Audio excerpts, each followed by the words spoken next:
मुर्शिदाबाद के धुलियान में हिंसा हुई। हिंसा के अंदर दो बाप बेटों की हत्या कर दी गई। हत्या में हरगोविंद और उनके जो बेटे थे चंदन, उन दोनों की जो भीड़ आई थी उसने हत्या कर दी। इसके बाद गिरफ्तारी जो है वो आरोपियों की शुरू हुई और उसमें अब जो एक नई गिरफ्तारी हुई है वो है जियाउल हक की।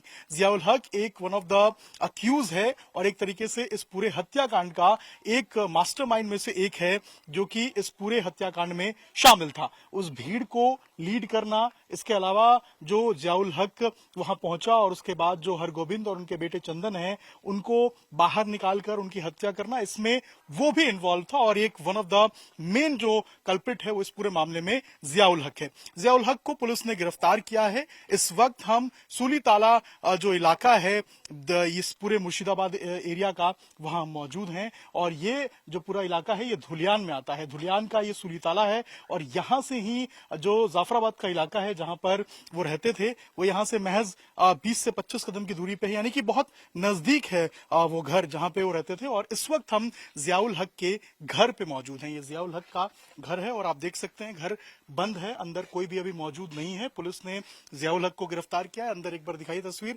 ये एक बार अगर आप घर देखेंगे तो आप समझ पाएंगे यहाँ पर जो कमरे हैं उनमें भी ताले लगे हुए हैं, अंदर कोई भी आपको नजर नहीं आएगा।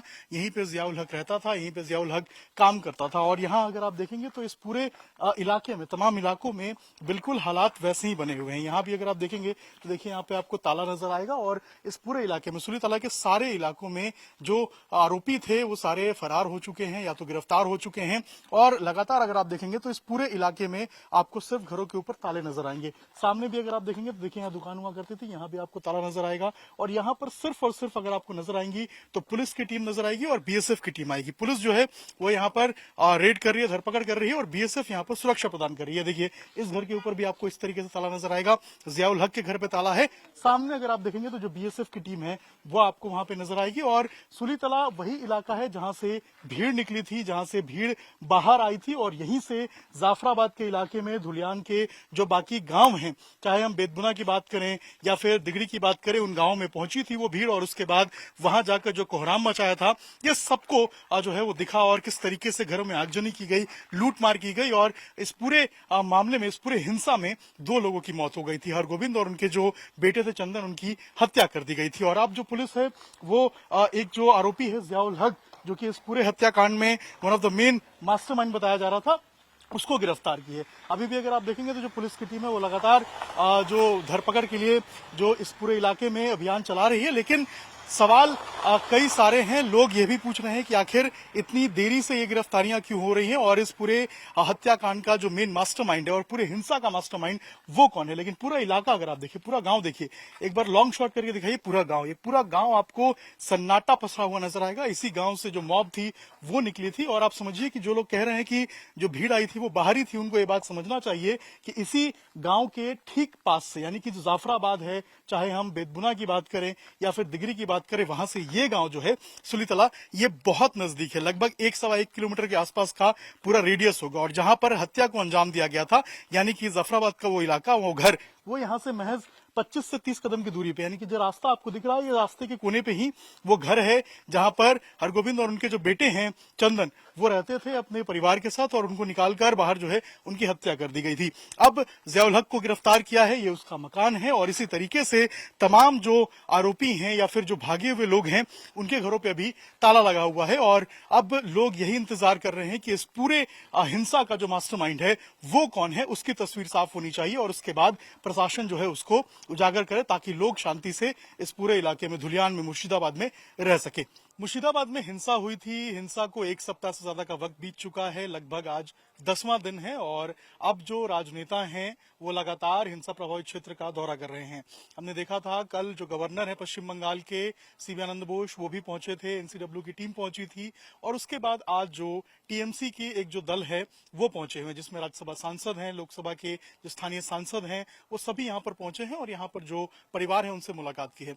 सर, क्या कुछ परिवार वालों ने बताया आपको और क्या क्या आपसे जो है आश्वासन मांगा है? लोगों में एक विश्वास बहाली को लेकर भी एक बड़ा चैलेंज है।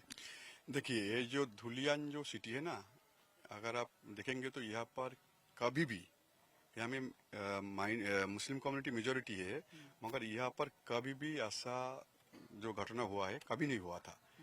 ये बोलिए अनएक्सपेक्टेड है। सब यहाँ में हिंदू बोलिए मुस्लिम बोलिए सबका पास अनएक्सपेक्टेड है। जो धुलियान में कैसा हुआ, जब बाबरी मस्जिद का इशू आया था, जब इंडिया में बहुत सारा प्लेस में कम्युनल टेंशन चल रहा था, एनआरसी में हो रहा था, तब भी यहाँ पर कुछ नहीं हुआ था।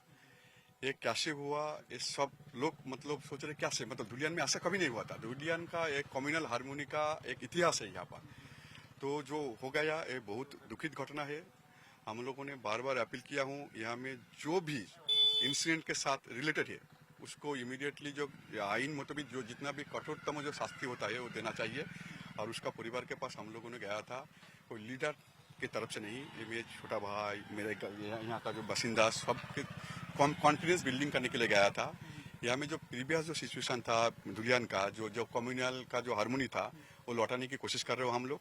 और यहाँ में गवर्नमेंट से तरफ से ऑलरेडी जो मतलब मुख्यमंत्री ने बोल दिया है 10 लाख उन लोगों को पास घर में जो जॉब वगैरह सबको ऑफर कर दिया है, वो हो जाएगा ठीक। मगर अभी हम लोग जो कोशिश कर रहा हूँ, जो प्रीवियस जो धुलियान था कम्युनल हारमोनी, वो कॉन्फिडेंस बिल्डिंग के लिए यहाँ में गांव-गांव में बात कर रहा हूँ बहुत कम्युनिटी के साथ, जो हम लोगों को एक साथ मिल के प्रीवियस जैसा था ऐसे रहना चाहिए। यहाँ में राजनीति नहीं करना चाहिए।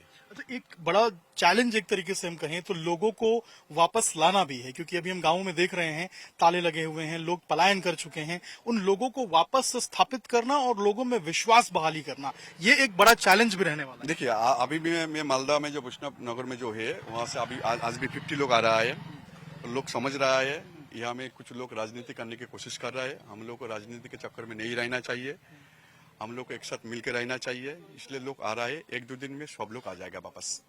ऑलरेडी आज वैष्णव नगर जो कैंप है वहाँ से 50 लोग आ रहा है। एक बड़ा सवाल लोग यही पूछ रहे हैं कि इतनी शांति थी धुलियान के अंदर, कभी धुलियान में ऐसा हुआ नहीं, तो आखिर इसके पीछे का मास्टरमाइंड कौन है? क्योंकि 10 दिन बीत चुके हैं, पुलिस एसआईटी बना दी है, इन्वेस्टिगेशन कर रही है, लेकिन अभी तक कोई एक बड़ा ऐसा नाम निकल के सामने नहीं आया है जो ये पता चल पाए कि इसके पीछे साजिश किसकी थी, किस तरीके से इसको प्लान किया गया था। हम लोगों ने भी एडमिनिस्ट्रेशन से को अपील किया हूँ, इसका पीछे कौन है जल्दी जल्दी निकलिए। वो लोग काम कर रहे हैं।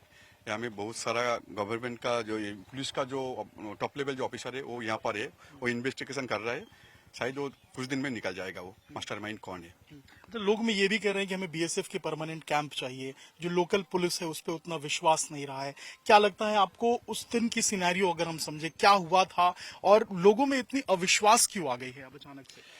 देखिए, जो कैंप का डिमांड कर रहे हैं उन लोगों का डिमांड है, वो एडमिनिस्ट्रेशन देख रहा है, देखेगा, ठीक है।